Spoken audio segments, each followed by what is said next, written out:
কালাপানি অর্থাৎ সমুদ্র পেরিয়ে বিলেত যাওয়া যখন ধর্মীয় কুসংস্কারে আচ্ছন্ন বাঙালির কাছে ছিল চরম অপরাধ, সেই সামাজিক অবস্থায় সময়ের থেকে অনেক এগিয়ে থাকা ছোকরা নরেন্দ্রনাথ কালাপানি পেরিয়েই বেদান্ত প্রচার করে এলেন। জয় করলেন পাশ্চাত্যকে, পুনরুজ্জীবিত করলেন হিন্দু ধর্ম তথা সনাতন ধর্মকে। নরেন্দ্রনাথ পরিবর্তিত হলেন স্বামী বিবেকানন্দ রূপে। তখন তিনি এখনকার ভাষায় বিরাট সেলিব্রিটি, কিন্তু ঠাকুর রামকৃষ্ণদেব ও সারদা মায়ের কাছে তিনি তো সেই চিরকালের ছোট্ট নরেন। তা সেই মায়ের নরেন বিলেত থেকে ফিরে বাগবাজারে মাকে দর্শন করতে এসেছিলেন। দীর্ঘ 7 বছর বাদে মা ও ছেলের আবার দেখা হচ্ছে। মা ও ছেলের সেই কথোপকথনটি ছিল বড়ই অপূর্ব। মায়ের ভক্ত কুমুদবন্ধু সেনের উপস্থিতিতে সেই কথোপকথনটি হয়েছিল। শ্রদ্ধেয় কুমুদবন্ধু সেনের স্মৃতিচারণাতেই আমরা জানতে পারছি। তবে তার আগে ঠাকুর মা স্বামীজির চরণে প্রণাম জানাই, নমস্কার জানাই সুধী ভক্তবৃন্দ। আপনাদেরও জগজ্জননী মা সারদা চ্যানেলে আপনাদের সবাইকে স্বাগত। ভালো লাগলে প্লিজ একটু সাবস্ক্রাইব লাইক করে দেবেন। চলুন শুরু করা যাক। 1897 সালের এপ্রিল মাস, বাগবাজারে একটি ভাড়া করা বাড়িতে মা তখন ছিলেন। পূজনীয় স্বামী যোগানন্দ মহারাজ মায়ের দেখাশোনার জন্য ছিলেন, আর কৃষ্ণলাল মহারাজ ও দীন মহারাজ ওই বাজারহাট করা ও ঘোরকন্যার অন্যান্য কাজের দায়িত্বপ্রাপ্ত। আবার স্বামীজি সেই সময় বিদেশ থেকে কলকাতায় ফিরে ডাক্তারদের পরামর্শে দার্জিলিং গিয়েছিলেন স্বাস্থ্য উদ্ধারের জন্যে, কিন্তু খেতড়ির রাজার আহ্বানে তিনি কলকাতায় ফিরে এলেন।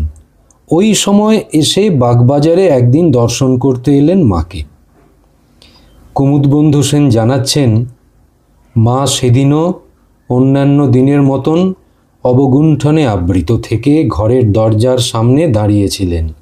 স্বামীজি এসে মাকে সাষ্টাঙ্গে প্রণাম করলেন। তৈরি হলো এক অপূর্ব স্বর্গীয় দৃশ্য। বিশ্বখ্যাত বিবেকানন্দ আপন সন্তানের মতন শ্রদ্ধায় ভক্তিতে অবনত হচ্ছেন তার মায়ের কাছে, আর আমাদের মাও তখন একদম সমাধিমগ্ন, স্থির, নির্বাক, গভীরভাবে আলোড়িত তিনি। লক্ষণীয় বিষয়, স্বামীজি মায়ের পা স্পর্শ করেননি। উঠে দাঁড়িয়ে স্বামীজি সেখানে উপস্থিত সকলকে বললেন, যাও মাকে সাষ্টাঙ্গে প্রণাম করো, কিন্তু পাদস্পর্শ করো না।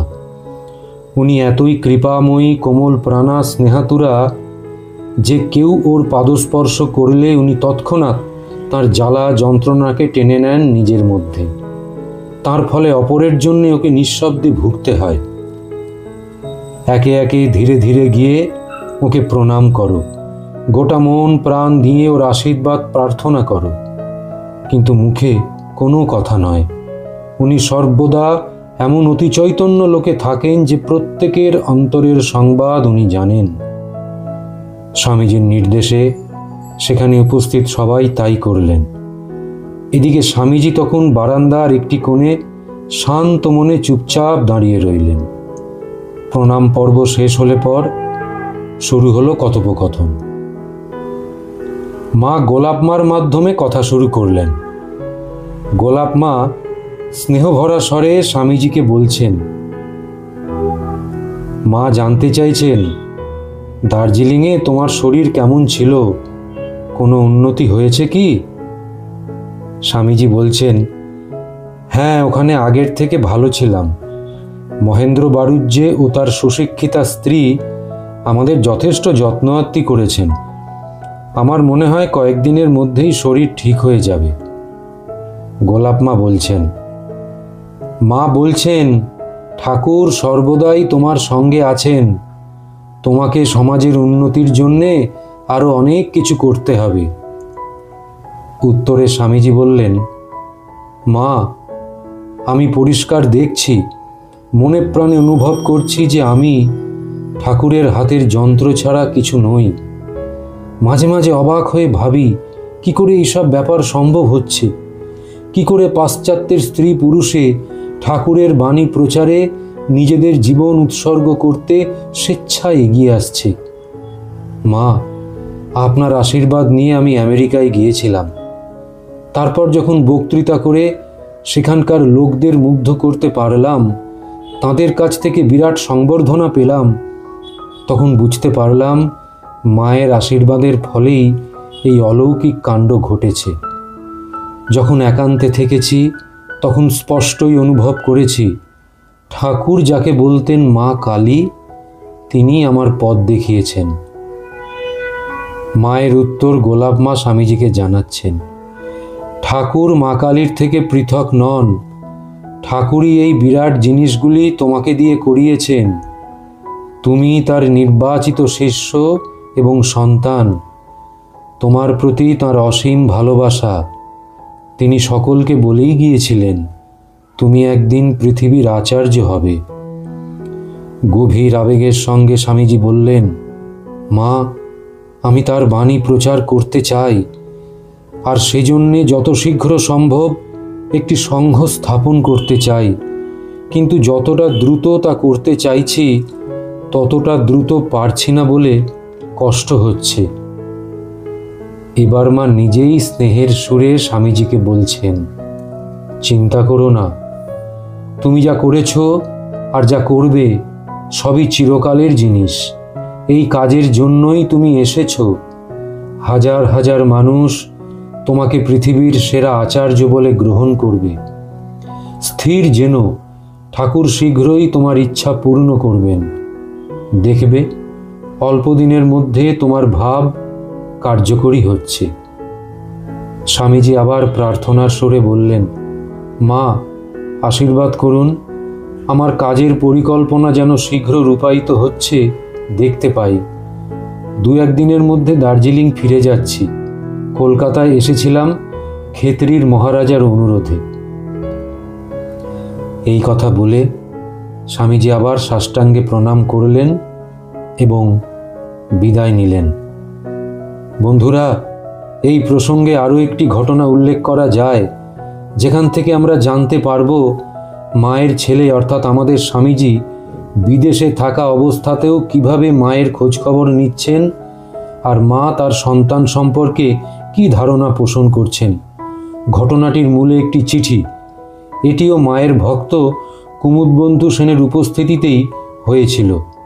ওই 1895 খ্রিস্টাব্দের মাঝামাঝি। মা তখন কলকাতায় এসে ঠাকুরের এক তরুণ ভক্ত শরৎ সরকারের বাড়িতে আছেন। সেখানেই একদিন স্বামী ত্রিগুণাতীতানন্দ মহারাজ স্বামীজির একটি চিঠি সবার সামনেই মাকে পড়ে শোনাচ্ছেন। চিঠিটি মঠের গুরুভাইদের সম্বোধন করে লেখা এবং স্বামীজি নির্দেশ করেছেন এটি সবার সামনে গোলাপ মা সবার সামনে পড়তে। স্বামীজি জানতে চাইছেন যে মায়ের খরচপত্রাদি কিভাবে চলছে। পাশাপাশি তিনি গুরুভাইদের জীবন পণ করতে বলছেন ঠাকুরের বাণী প্রচার ও লোক কল্যাণের জন্যে। উত্তরে গোলাপ মা ত্রিগুণাতীতানন্দ স্বামীকে বলছেন, সারদা, এটি ত্রিগুণাতীতানন্দ মহারাজের ডাকনাম ছিল। মা বলছেন, সারদা, মা বলছেন নরেন ঠাকুরের যন্ত্র, তাই তাকে দিয়ে তিনি এসব লিখিয়েছেন যাতে তার ছেলেরা এবং ভক্তেরা তার কাজ করতে পারে, জগতের কল্যাণ করতে পারে। নরেন যা লিখেছে সব ঠিক, কালে নিশ্চয়ই সকল হবে।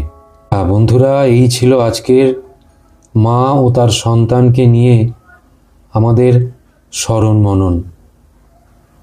আজ তাহলে এখানেই আপনাদের থেকে ছুটি নিলাম।